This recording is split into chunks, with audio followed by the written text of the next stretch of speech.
Begitu membuka mata, mereka bertiga langsung disuguhi pemandangan yang sangat mengerikan. Gilang sedang berdiri di depan tembok dan membenturkan kepalanya sendiri ke dinding dengan sangat keras.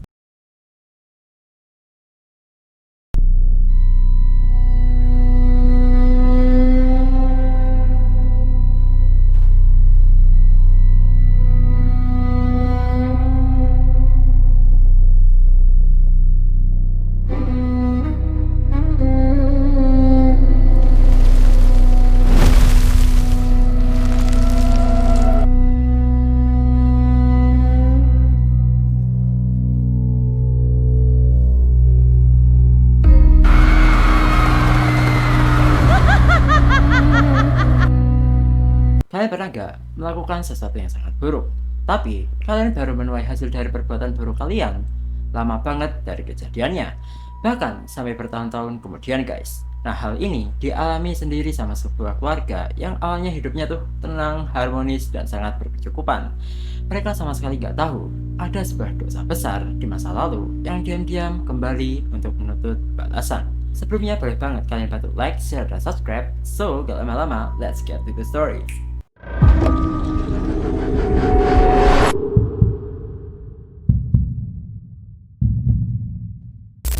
Jadi tokoh di cerita ini namanya Agnes guys. Nah sedikit latar belakang tentang Agnes. Agnes itu anak kedua dari dua bersaudara.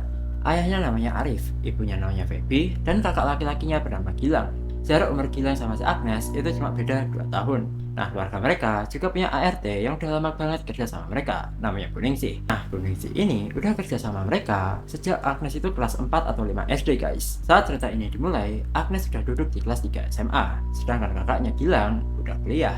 Tapi Gilang ini kuliahnya juga masih dalam kota yang sama guys. Untuk masalah ekonomi, keluarga mereka ini tergolong sangat mampu karena Pak Arif punya usaha rumah makan yang maju banget, bahkan sampai punya 5 cabang. Nah, ceritanya dimulai saat Agnes pengen ngerayain ulang tahun ayahnya yang ke-46. Rayaannya gak mewah gitu sih, enggak. Cuma sekedar makan-makan keluarga biasa di rumah. Bedanya, menu makanan yang disiapin kali ini lumayan banyak dan spesial. Karena ayah dan ibunya hari itu masih harus ngurusin rumah makan, akhirnya Gilang sama Agnes yang bertugas nyiapin semuanya. Hari itu kebetulan hari Sabtu, jadi sekolah Agnes libur. Sejak pagi, Agnes sudah pergi ke pasar bareng Bu Ningsih buat belanja bahan makanan. Sedangkan Gilang pagi itu masih ada urusan di kampus dan baru bisa ikut bantu sekitar jam 1 siang. Pas sore harinya, Agnes sama Gilang pergi keluar buat ambil kuenya di bakery. Sementara mereka pergi, Bu Ningsih mulai tuh siap-siap masak di dapur. Pas Agnes sama Gilang ini pulang, ternyata masakannya masih belum selesai semua guys. Alhasil, mereka berdua ikut ke dapur buat bantuin Bu Ningsih. Nah singkat cerita, malam harinya, ulang tahun Pak Arif pun dimulai. Kue ulang tahun disajikan di meja makan, bersama dengan banyak menu makanan lainnya. Di meja makan itu, Pak Arif, Bu Feby, Bu Ningsih, Gilang, sama Agnes berkumpul merayakan momen bahagia tersebut. Setelah Pak Arif tiup lilin, Feby tiba-tiba megang tangan suaminya. Terus tiba-tiba Bu Feby ini bilang, "Kamu masih ingat kan utang kamu 30 tahun yang lalu?" Pak Arif langsung bingung dong. "Hah? Hutang? Hutang apa? Orang kita aja baru kenal pas zaman kuliah, alias 23 tahun yang lalu." Anehnya, sehabis Pak Arif ngomong gitu, Bu Feby malah kelihatan ikutan bingung. "Loh, hutang apa?" Gilang yang lihat itu langsung nyaut. "Iya, ibu tadi bilang, masih ingat gak sama hutang 30 tahun yang lalu?" "Masa sih? Masa ibu bilang kayak gitu?" Feby benar-benar kelihatan kebingungan dengan ucapannya sendiri. Udah, mungkin ibu cuma salah ngomong aja, selutut Pak Arif untuk menenangkan suasana. Setelah perayaan itu selesai, mereka semua akhirnya masuk ke kamar masing-masing buat tidur. Oh ya, BTW, kamar Agnes sama Gilang itu posisinya hadap-hadapan ya guys. Jadi kalau buka pintu, ketemu tuh kamar masing-masing. Nah, Agnes mulai membahagkan diri dan mulai tidur terlelap. Sekitar jam 3 pagi, Agnes tiba-tiba aja kebangun karena mendengar suara yang aneh. Suara yang terdengar samar-samar tapi konstan. Buk, buk, buk, buk. Karena penasaran, Agnes mencoba tuh keluar dari kamarnya buat ngecek asal suara misterius tersebut. Begitu dia membuka pintu kamarnya, suara aneh itu makin terdengar jelas banget guys. Ternyata suara itu berasal dari kamar kakaknya. Agnes coba tuh mengetuk kamar Gilang. "Bang Gilang, Bang Gilang." Karena dipanggil berkali-kali gak ada sautan, akhirnya Agnes nekat memutar pintu knock. Ternyata pintunya nggak dikunci guys. Begitu kamar kakaknya terbuka, Agnes langsung melihat pemandangan yang sengeri-ngerinya. Dia melihat Gilang sedang membenturkan kepalanya berkali-kali ke dinding guys. Saking kerasnya, kepala Gilang sampai benjut. Atau kalau bahasa Indonesia itu kayak buah yang udah penyek busuk gitu loh. Udah muncrat kemana-mana. Agnes melihat hal sehoror itu, langsung shock berat. Dengan perasaan panik yang luar biasa, dia langsung melari tuh menuju ke kamar orang tuanya buat minta tolong. Tapi pas langkahnya makin dekat ke kamar orang tuanya, jantung Agnes rasanya malah mau copot. Dia mendengar suara yang sama, persis seperti di kamar kakaknya. Buk, buk, buk. Dengan tangannya masih gemetar hebat, Agnes membuka pintu kamar orang tuanya. Detik itu juga, Agnes langsung lemas dan terjatuh ke lantai. Dia benar-benar syok dan ketakutan setengah mati melihat kedua orang tuanya juga melakukan aksi yang sama seperti kakaknya lakukan. Di tengah kepungan suara benturan itu, Agnes tiba-tiba melihat ke arah samping nih. Di sana udah ada wajah kakaknya yang hancur berantakan. Agnes untungnya terbangun dari tidurnya dengan nafas yang tersendat-sendat. Ternyata itu semua cuma bunga tidur Agnes, guys. Lega dong Agnes. Setelah tenang nih, Agnes mulai tuh menjalani aktivitas paginya kayak biasa. Bangun tidur, mandi, gosok gigi, sarapan, terus berangkat ke sekolah. BTW, Agnes kalau berangkat sekolah diantar sama ayah sama ibunya ya. Sekalian Pak Arif sama Bu Baby mau berangkat kerja juga. Nah, beberapa hari ke depan semuanya berjalan normal tanpa ada masalah. Tapi, tepat setelah 15 hari setelah mimpi buruk itu terjadi, keanehan yang sesungguhnya mulai terjadi. Jadi pagi itu, rutinitas berjalan seperti biasa. Agnes bangun, mandi, dan langsung ke meja makan buat sarapan. Tapi ada yang aneh guys, entah kenapa tingkah laku Gilang itu berubah jadi aneh banget. Biasanya susunan mejanya tuh kayak gini. Posisi kepala meja diisi bapak, di sisi kiri ada Ibu Feby dan Bu Ningsih, sedangkan di sisi kanan ada Gilang dan Agnes. Tapi hari itu, Gilang tiba-tiba aja minta tukaran tempat duduk guys. Padahal biasanya Gilang itu posesif banget dengan tempat duduknya. Jarang-jarang banget loh dia mau ngalah. Tapi ya udahlah, Agnes akhirnya oke-oke aja dan tukaran posisi sama si Gilang. Keanehannya nggak berhenti sampai di situ aja. Biasanya kalau Gilang ada kelas siang, dia bakal salim ke ayah dan ibunya sebelum mereka berangkat kerja. Tapi di hari itu, Gilang cuma salim sama ibunya aja. Dan kelihatan banget, dia sengaja banget menghindari ayahnya guys. Awalnya Agnes cuek aja dan menganggap itu semua hal biasa. Tapi hari-hari berikutnya, tingkah Gilang itu semakin aneh dan aneh guys. Dia benar-benar menghindari Pak Arif secara terang-terangan. Gilang sampai di titik gak mau melihat sedikit pun wujudnya Pak Arif. Bahkan dia menolak keras kalau makan bareng kalau ada Pak Arif ini guys. Lihat tingkah aneh anak sulungnya, pasti orang tuanya ini ngeh dong. Akhirnya satu hari, Pak Arif sama Bu Feby mencoba mendekati Gilang buat nanya apakah dia baik-baik aja. Pas didekatin, wajah Gilang langsung tuh kelihatan pucat ketakutan. Pak Arif mulai tuh buka omongan. Le, kamu ini kenapa? Bapak emang ada salah ke kamu? Tapi begitu tangan Pak Arif baru aja megang bau Gilang, tiba-tiba aja Gilang langsung teriak histeris guys. Ah, ampun, ampun. Teriaknya sambil ketakutan. Sontak semuanya kaget melihat Gilang sehisteris itu. Padahal Agnes tahu kalau Gilang ini anak kesayangan bapaknya. Dan Pak Arif itu tipikal orang tua yang jarang banget main tangan. Terakhir kali bapaknya marah besar itu paling 4 tahun lalu. Itu pun gara Gilang tawan nyolong uang bapaknya dengan jumlah yang sangat besar. Akhirnya hari itu Gilang dibiarin aja tuh sampai keadaan mentalnya mulai stabil. Nah setelah kondisi mental Gilang ini agak stabil, orang tuanya mulai tuh nanya lagi sebenarnya apa yang terjadi pada Gilang. Akhirnya dengan tubuh yang masih gemetar, Gilang mulai bercerita. Gilang bilang sejak beberapa minggu yang lalu dia selalu mendapatkan mimpi yang sama setiap malam. Di dalam mimpinya, dia merasa berada di bawah sekolah pada zaman dulu. Terus tiba-tiba disamperin sama sosok bapaknya yang versi muda. Dan sama geng-gengnya itu guys. Gilang kemudian diseret ke kamar mandi dan dirudung habis-habisan di sana. Ya kalian tahu lah ya, sejenis pembelian yang sangat ekstrim gitu. Awalnya Gilang mengira itu cuma sekedar mimpi buruk biasa akibat kelelahan kuliah guys. Tapi lama-lama mimpi itu asalnya makin nyata dan menyiksa. Sampai pernah nih di suatu malam di dalam mimpinya, kedua tangan Gilang itu dipegangin sama geng bapaknya. Terus perut Gilang dijadiin sama tinju. Nah anehnya, keesokan paginya pas Gilang bangun, perut dia itu biru-biru memar gitu guys. Berminggu-minggu disiksa lewat mimpi kayak gitu, mental Gilang akhirnya kena dong. Dia jadi trauma dan ketakutan setengah mati setiap kali melihat wajah bapaknya sendiri. Bahkan dia sampai gak tahan kalau harus kontak fisik dengan bapaknya itu guys. Mendengar cerita anaknya, Pak Arif awalnya cuma bisa terdiam 1000 bahasa. Dia kelihatan shock, tapi tetap diam. Gak mau cerita apa-apa tentang masa lalunya. Hari demi hari berlalu, keadaan Gilang justru makin parah. Setiap pagi, badannya selalu dipenuhi memar-memar biru yang baru. Padahal luka memar yang kemarin aja belum sembuh. Karena kondisinya yang semakin mengkhawatirkan, akhirnya Pak Arif memutuskan kalau mereka berempat bakal tidur di satu kamar yang sama untuk beberapa hari ke depan. Demi menjaga si Gilang ini guys. Malam pertama mereka tidur bareng, awalnya sih gak ada masalah. Tapi pas masuk malam berikutnya, sekitar jam 2 pagi, mereka bertiga terbangun. Mereka bertiga terbangun karena melihat Gilang tiba-tiba aja kejang-kejang hebat di atas kasur. Dan yang lebih bikin merinding, di depan mata mereka sendiri, mereka melihat perlahan muncul memar-memar biru di sekujur tubuh si Gilang ini guys. Panik dong mereka bertiga, Pak Arif, Bu Feby, sama Agnes langsung tuh berusaha ngebangunin si Gilang, tapi bangunnya susah banget guys. Badannya udah digoyang-goyang kayak gimana pun, si Gilang tetap gak sadar-sadar. Baru tuh sekitar 20 menit berlalu, Gilang akhirnya terbangun. Begitu matanya terbangun, Gilang ini langsung menangis sejadi-jadinya guys sambil melukin ibunya. Dia berteriak histeris ke arah ayahnya. Pergi, aku gak mau lihat kamu lagi. Feby yang gak tega melihat kondisi anaknya langsung menyuruh Pak Arif buat keluar tuh dari kamarnya dulu agar Gilang bisa tenang. Setelah situasinya agak kondusif dan mental Gilang sudah mulai stabil, malam itu Pak Arif langsung diinterogasi. Gilang ditemani Agnes dan Bu Ningsih menunggu di ruang tamu, sementara Pak Arif diinterogasi habis-habisan sama Bu Feby. Jadi pada dahulu kala, pas zaman SMA-nya Pak Arif ini ternyata punya geng sendiri guys.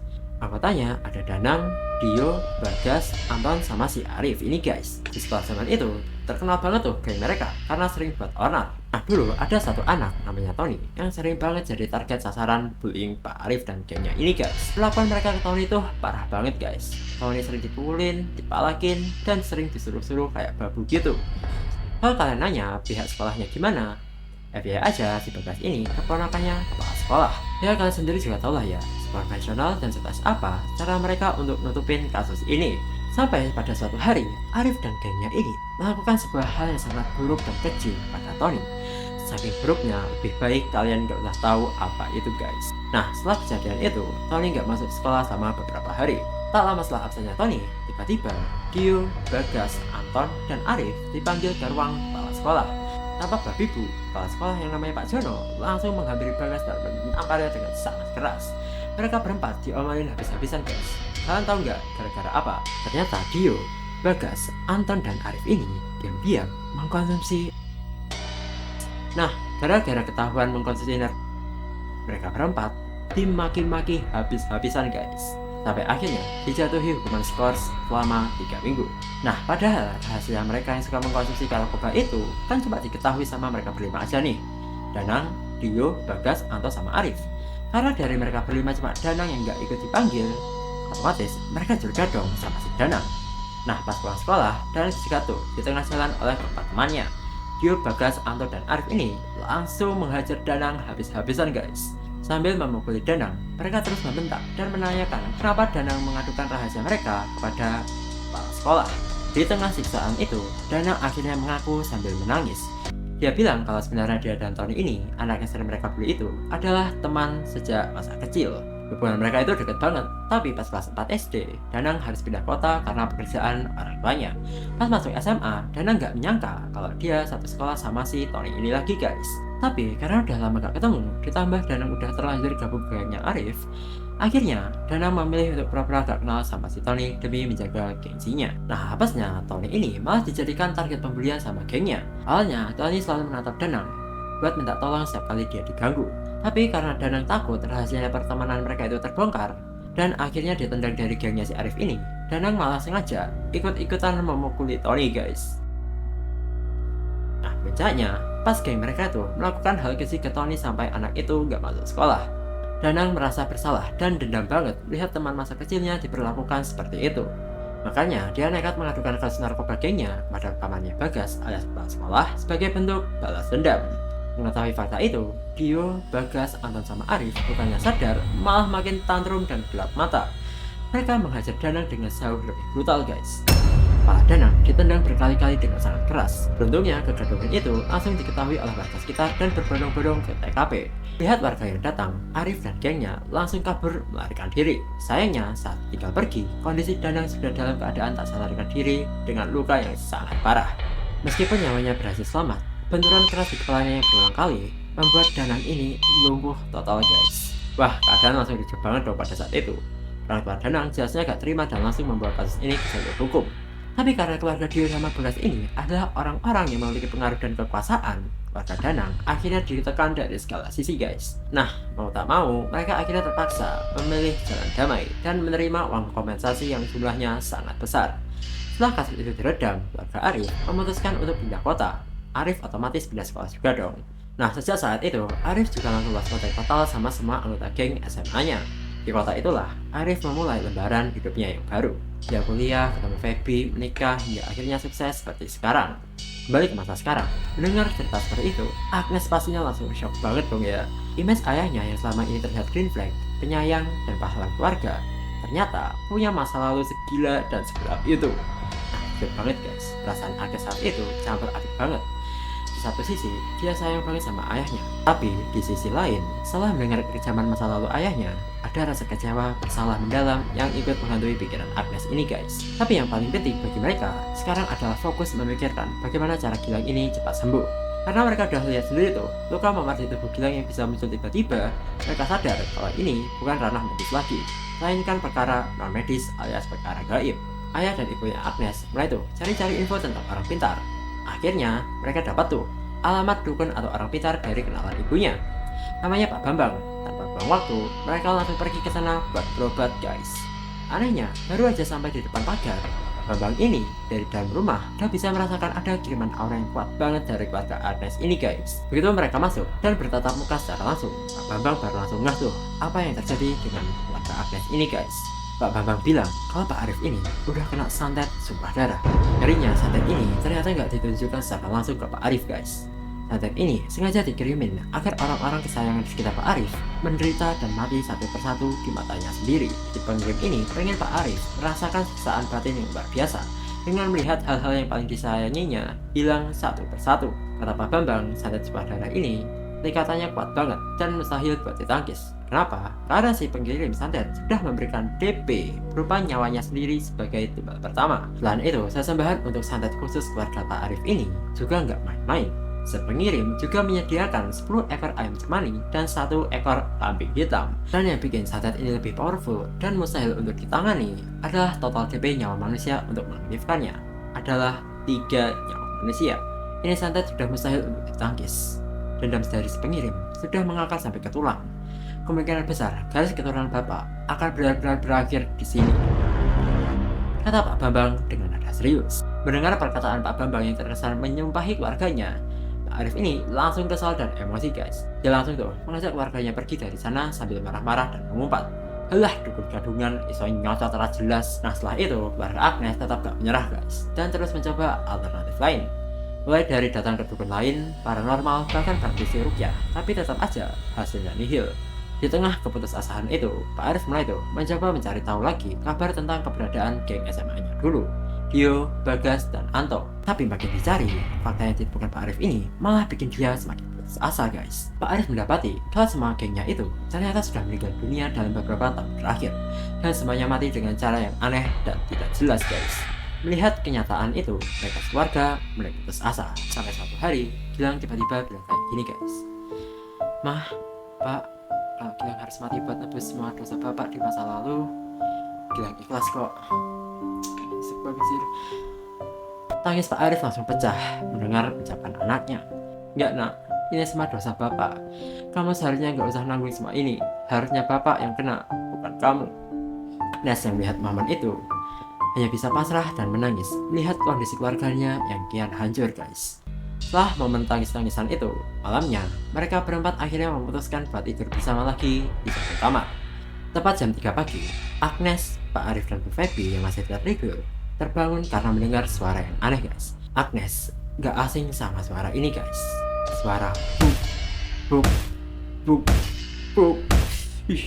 Begitu membuka mata, mereka bertiga langsung disuguhi pemandangan yang sangat mengerikan. Gilang sedang berdiri di depan tembok dan membenturkan kepalanya sendiri ke dinding dengan sangat keras. Pas Pak Arif sama Bu Feby ini pengen bangun buat nolongin si Gilang, mereka itu seakan-akan gak bisa bangun dari tempat tidurnya, guys. Ya kayak gimana ya, ketindihan gitu loh. Mereka seakan-akan dipaksa untuk menonton Gilang yang terus membenturkan kepalanya ke dinding dengan ritme yang semakin cepat dan semakin brutal. Di depan mata mereka sendiri, mereka melihat kepala Gilang lama-lama benjut. Kedua orang tua Agnes cuma bisa menangis histeris melihat anak mereka menghancurkan wajahnya sendiri sampai tak berbentuk. Begitu gerakan Gilang akhirnya berhenti dan tubuhnya ambruk terjatuh ke lantai, saat itulah efek yang mengunci tubuh mereka bertiga akhirnya hilang. Mereka baru bisa beranjak dari tempat tidur. Suasana malam itu langsung berubah sangat ricuh dan kacau balau, guys. Indonesia sendiri yang baru bangun langsung lari ke kamar mereka karena mendengar suara ribut-ribut. Anehnya, Bu Ningsih mengaku kalau dari tadi dia sama sekali nggak mendengar ada suara benturan dan teriakan dari kamar itu. Keluarga Agnes langsung menelpon ambulans dan Gilang segera dilarikan ke UGD rumah sakit. Tapi sayangnya, takdir berkata lain. Karena cedera kepalanya terlalu parah, Gilang akhirnya dinyatakan meninggal dunia. Kehidupan keluarga Agnes yang dulunya sangat damai, harmonis, dan sangat berkecukupan, tiba-tiba langsung runtuh begitu aja guys. Kesedihan dan rasa bersalah yang sangat mendalam menghantam mental kedua orang tua Agnes. Nah, masalah demi masalah datang bertubi-tubi tanpa kasih nafas ke keluarga Agnes ini guys. Setelah meninggal kakaknya Gilang, ibunya Feby ini langsung depresi dan kena mental guys. Dia sering banget tuh kelihatan bengong sendirian dengan tatapan mata yang kayak kosong, kayak orang stres. Gak cuma ibunya, Agnes juga sering melihat bapaknya menyakiti diri sambil mengutuk dirinya sendiri di dalam kamar guys. Kutukan itu tidak berhenti sampai di situ aja guys. Masalah ekonomi juga ikut menyerang mereka. Satu persatu, cabang rumah makan milik Pak Arif ini mendadak terkena musibah secara bergantian. Ada yang tiba-tiba kebakaran, ada juga yang bangunannya digugat karena ternyata tanya itu masih sengketa, dan masalah-masalah lainnya. Para ekonomi keluarga mereka yang punya sangat berkembang harta, langsung terjun bebas sampai ke titik terendahnya. Agnes yang awalnya punya cita-cita tinggi pengen kuliah setelah lulus SMA, terpaksa harus mengubur mimpinya dalam-dalam. Dia harus langsung mencari kerja setelah lulus SMA dan bisa menyambung hidup dan membeli makan sehari-hari. Karena udah gak punya uang lagi, Bu Ningsih akhirnya terpaksa diberhentikan. Karena keluarga Agnes udah gak sanggup lagi buat membayar gajinya Bu Ningsih ini guys. Tak lama setelah Bu Ningsih pergi, suatu sore, Agnes pulang ke rumah dan menemukan pemandangan yang semakin menghancurkan hatinya guys. Dia melihat ayah dan ibunya mereka. No, Agnes. Hidup Agnes udah benar-benar hancur sehancur-hancurnya guys. Di tengah rasa duka yang mendalam itu, dalam hatinya yang paling kecil, Agnes sempat berpikir, mungkin setelah semua kemalangan dan kematian ini terjadi, kutukan santet sumber darah ini akhirnya sudah selesai. Namun, tepat 7 hari setelah kematian kedua orang tuanya, malam itu, Agnes tidur dan mendapatkan sebuah mimpi. Mimpi yang sama persis seperti yang didapatkan oleh mendiang kakaknya, Gilang. Agnes terbangun, tapi dia udah gak menangis atau ketakutan lagi. Dia menatap langit-langit kamarnya dengan pandangan kosong. Hidupnya udah hancur, keluarganya udah habis. Jadi, bila malam ini atau besok nyawanya harus melayang untuk menuntaskan kutukan itu, Agnes udah gak peduli lagi.